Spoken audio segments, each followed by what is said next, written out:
Today's the day I've been waiting for. The day of Flower Lane's launch event, and the day I will give an answer to Chelsea. But, where is she?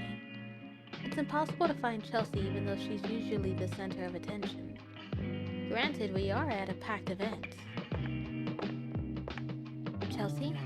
I saw her eating one of the desserts earlier.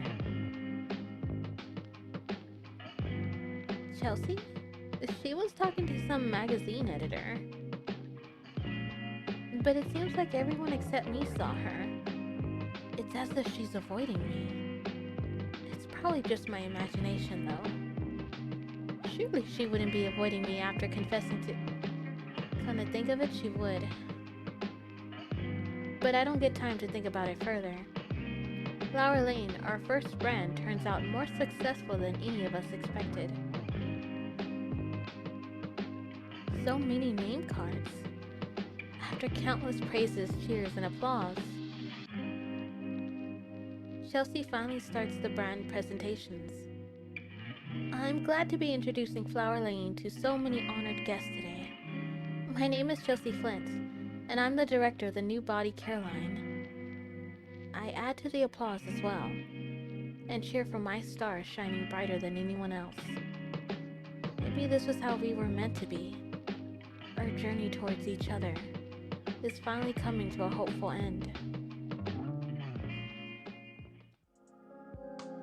The launch event ends successfully, and we'll be together once again. As I wait for Chelsea, I plan my confession. How should I say it to her? Perhaps it's a bit early for I love you. I should look for a good place first, just as I'm about to search for the best place to make a confession. Were you waiting for me? Chelsea walks out of the party hall, looking oddly scared. Yes, there's something I want to tell you. What is it?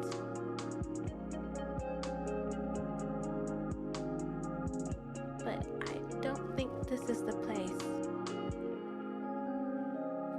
Her shoulders flinch. I wonder what's going through her mind. I want to talk about it over dinner, if you're okay with it. I'm not. Not yet. Why? I don't think I can do this today. I'll go now. See you tomorrow. Take care. She blurts out, Chelsea, I'm sorry. Then immediately runs away. Hey! We're gonna go after her. We just can't let her run like that. Chelsea? Chelsea, come back. I run after her. I need to tell you something. Don't say it just yet. But you don't even know what it is. I run a full circle. But in the end, I lose her. What was that? All I can do is stare at Chelsea's back. I stand dumbstruck for a while. Oh well. There's always tomorrow. No, because like I'd probably be the person to like go up to her house and everything. But I soon get myself together and turn back. After all, a day of wait won't matter all that much in the big picture. But on the next day, where did she go off to today? She took a day off? I try to justify it, telling myself she needs the rest after a big event. But even on the next day, when after an entire day of being unable to find her, I finally run into Chelsea on my way home. No, because this brings me back to when Chelsea was like, I'm a big coward.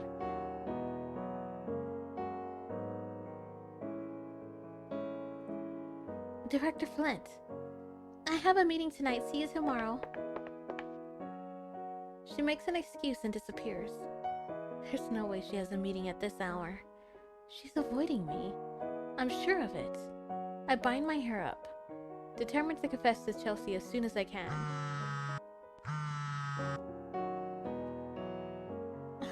A phone call.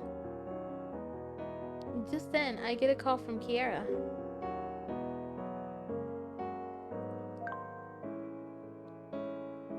like how there's like no reject button. Hello? Hey, did something happen between you and Chelsea? I wish. She's been avoiding me for the past few days. Wait, that's it? She sounded so glum on the phone and asked me to drink with her. So I thought you dumped her or something.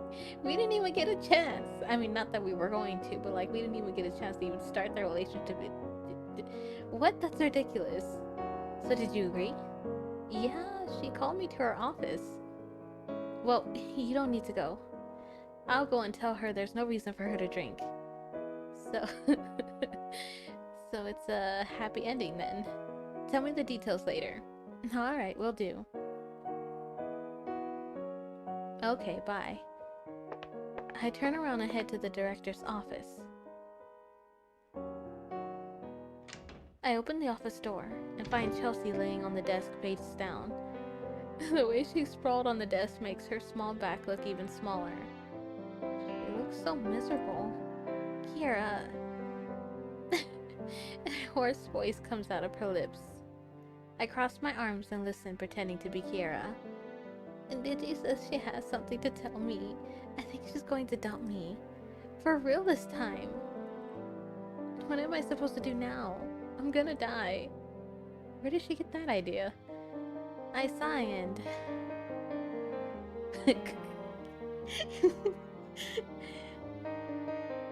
I know the right thing to do would be to put my arm around her shoulder. But I'm sorry. I really need to slap her on the back. Slap her small, feeble back a couple of times. Stop being so negative. Ow! Don't whine. What are you doing here?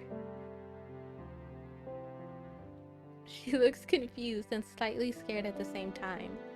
I end up laughing out loud. You're so funny. What's funny about it?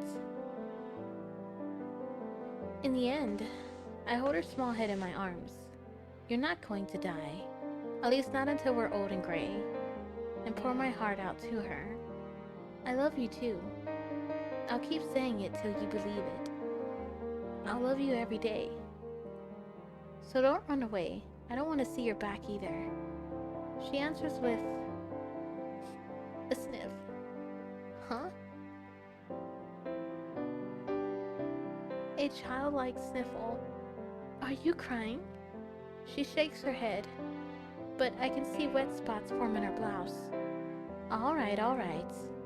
I run my hands down her hair again, looking forward to repaying the love she gave me. Not long after that, after the success of the brand was proved by numbers and graphs, Chelsea finishes the board meeting standing straight and proud. That is all. That felt so satisfying. She looked around the crowd with a proud smile when our eyes met. We'll blow a kiss at her. Screw it. I decide to provoke her for once. Mwah! And blow a quiet kiss at her. Her shoulders visibly flinch. Maybe I should kiss her first after work. I closed the minute, lost in sweet thoughts. Director Flint. When the president stops abruptly in front of the door, Chelsea stiffens as well at the sudden tense situation. Yes? I can't even breathe. After a short silence, well done. Keep up the good work. He gives a light pat on her back. It's a promise to provide support, and a sign of acceptance, not as someone's fiancé or heiress, but as Director Chelsea Flint. After the president leaves, Chelsea mutters to herself, I must be dreaming. Do you want me to pinch you? No, kiss me instead. Yeah, I thought so. Even her dirty mind is lovable to me right now.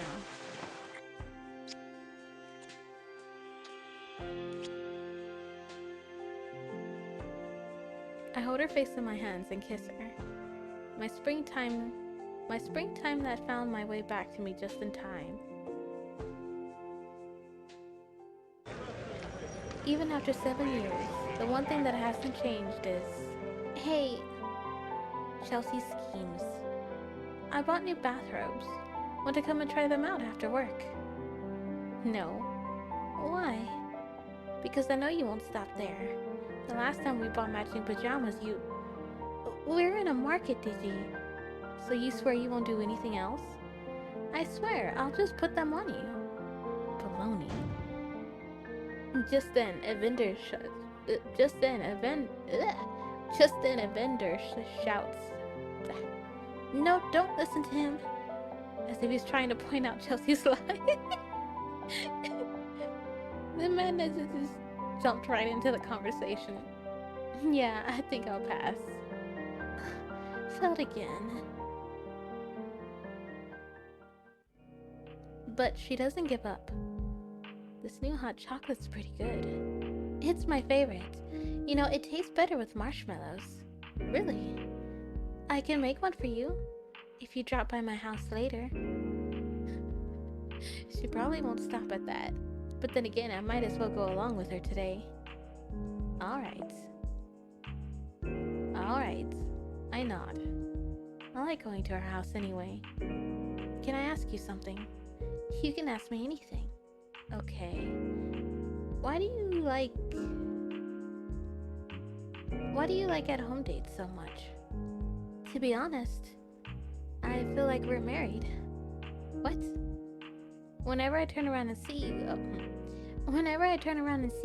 whenever you pester me, it really feels like you're here with me, and I feel whole. Why don't you just propose to me? I can't, not yet. I want to do it later when I become more reliable. You don't have to. Just wanting to be together is enough. But instead of saying it out loud... Alright, let's have wine too. I make a small promise to myself. That night... You know, this was quite explicit. I need a moment before whatever's fixing to happen.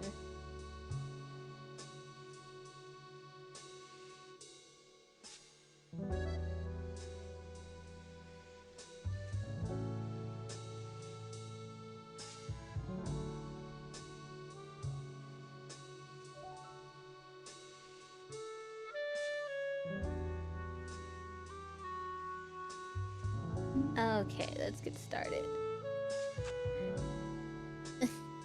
The sound of our kisses echo in Chelsea's studio. Her lips are sweet with the taste of dessert wine. Are those the pajamas? Are you alright? His dumbass is still wearing the scarf. Yes, I'm alright. As she asks me tenderly, I look up to her and say, You look pretty today.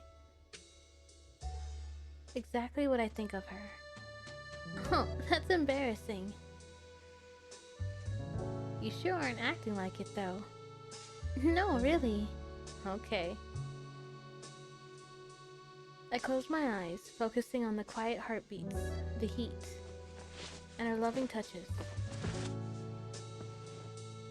After the heat dies down, I open my eyes in the middle of the night. Chelsea is sound asleep. I hope she doesn't wake up. I carefully hold her hand and measure her ring finger. Done. Now I just have to... Just then... Digi? Where are you? Chelsea mutters in her sleep, feeling around the bed with half-closed eyes.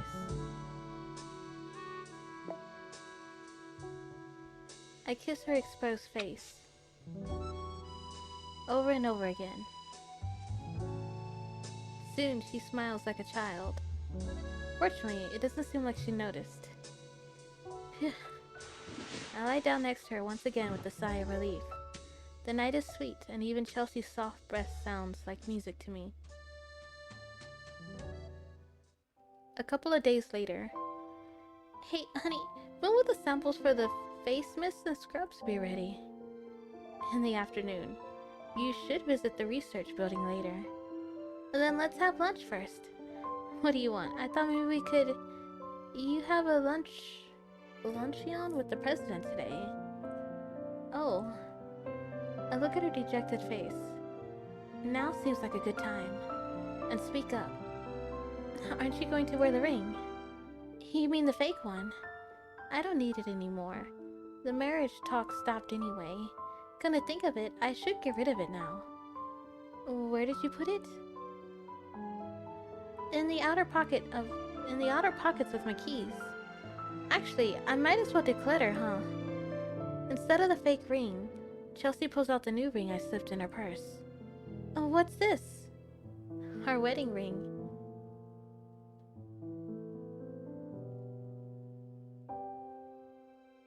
The jewel glistens in the morning sunlight. Proposing in the middle of the day feels a bit embarrassing. But love makes us do crazy things. I know I have a long way to go before I can return all the love you gave me, but I'll try my best to repay you. I couldn't wait for you to ask. I put the ring on Chelsea's finger. It fits perfectly, and I plan a light kiss on the top of it. I look at her and ask, "Do you like it?" I made sure it'd be suitable for a director. You shouldn't have. It's okay, I can afford it now. Chelsea looks at her fingers for a long time before she speaks up. I swear, I'll never take this off as long as I live. I'm sure you won't. Now go, you'll be late. I guess I have to. I'll kiss you when you get back. I'll hold you to that. Chelsea leaves, her silky hair fluttering in the wind, clasping her hands as if the ring I gave her is the most precious thing in the world. Time has matured us, and we finally become lovers in every sense of the word.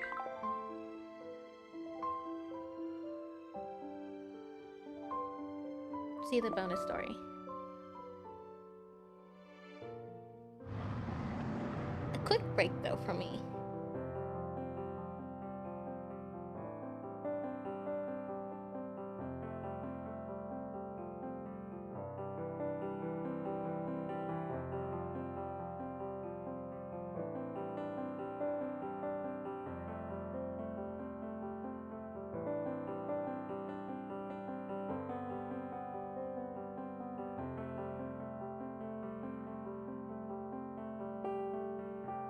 After the success of Flower Lane, our team went on a company outing in a beachside resort. And besides me in the passenger seat sits... Aren't you tired? The person I love looking at me. Not at all. I feel like I'm dreaming. You sure sound happy. And what about you? Aren't you happy? I am. Again. I know that's not what you want to hear. Then say that too. You're too adorable. You make me happy too. I love you, Chelsea Flint. I grip the handle tight. I would park the car and kiss her right now if I could, but no kissing until we get to the hotel. Fine. She sees right through me, leaving me with no choice but to stay put. Ah, okay, so this is her point of view. I think Chelsea's point of view.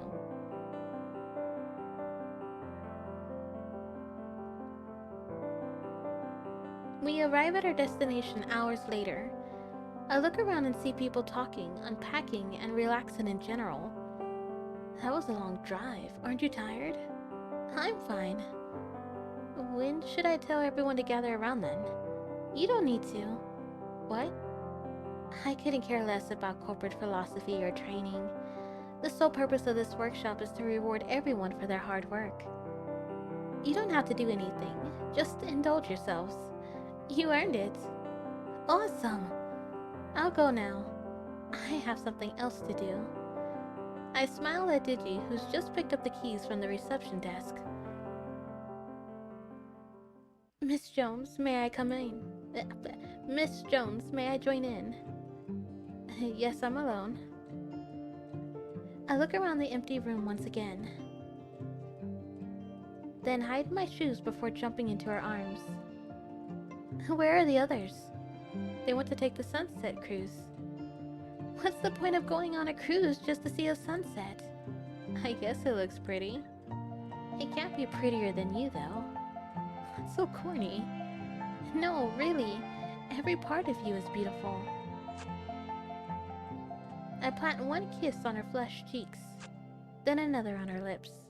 And just as I stand on top of her foot to gaze into her eyes... Uh-oh.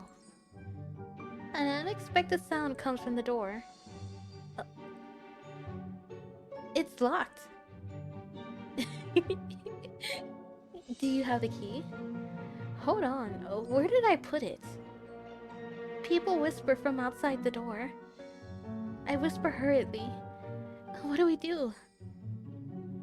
I'm sorry, Chelsea. Huh? I'm so sorry. She looks at me as if to say she doesn't have any other option. She looks at me as if to say she doesn't have any other options. What? Shh. No, he didn't. Oh, God. Just like teenagers. Then shoves me into the bedside closet. Her body soon follows. Huh? I know it's uncomfortable, but bear with me for a bit. Just as she closes the closet, now packed with our entangled bodies. Oh, here it is. The door unlocks with a bright jingle. We hold our breaths and listen to the voices outside. I told you to keep track of that thing. Is your phone there? No. Damn it, I haven't even finished paying for it. Where is Miss Jones, by the way? I don't know. Didn't she say she was seasick? That's too many freaking S's. Didn't she say she was seasick? Uh-oh. Every gulp and breath puts us on edge. If one of them opens the door, we won't have any excuses. Given the situation, the place, and our position, it would be impossible to think we're anything but two lovers caught in the act. The footsteps get closer. Someone's heart thumps, and even Digi's calm brown eyes shift nervously. Then, found it! It was on my bed. Finally. Let's go, it's almost time for the cruise. Heck yeah, cruise time. Fortunately, we narrowly avoid being caught. The door closes and we finally catch our breaths. That was terrifying. Yeah, I almost got the daylight scared out of me. Scaredy cat. You got us into this. Sorry. Let's get out now. Wait. I push her hand down. Why? Don't you want to get out? I think I like this. I rub my face on her prominent collarbones, drawing a heart on her chest, and smudging lipstick on her collar. You... She sighs, but a blush grows on her face. Perhaps because this is the first time we've shared each other's body heat like this. I feel myself developing a new interest. Can we stay like this for a little longer? We share our heat until our bathrobes become damp.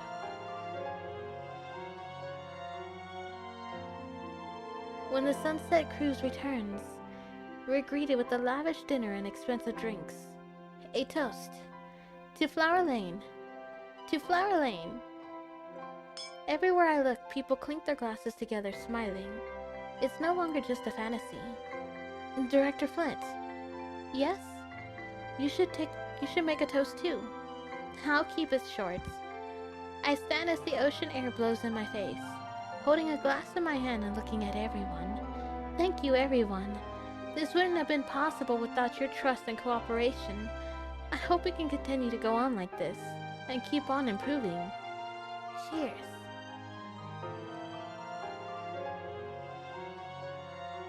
Our drinks mix as I clink my glass with Digi's, as though they're making a promise of even happier days to come. Just like us, who have become one at last. You finally reached the end of Flower Lane.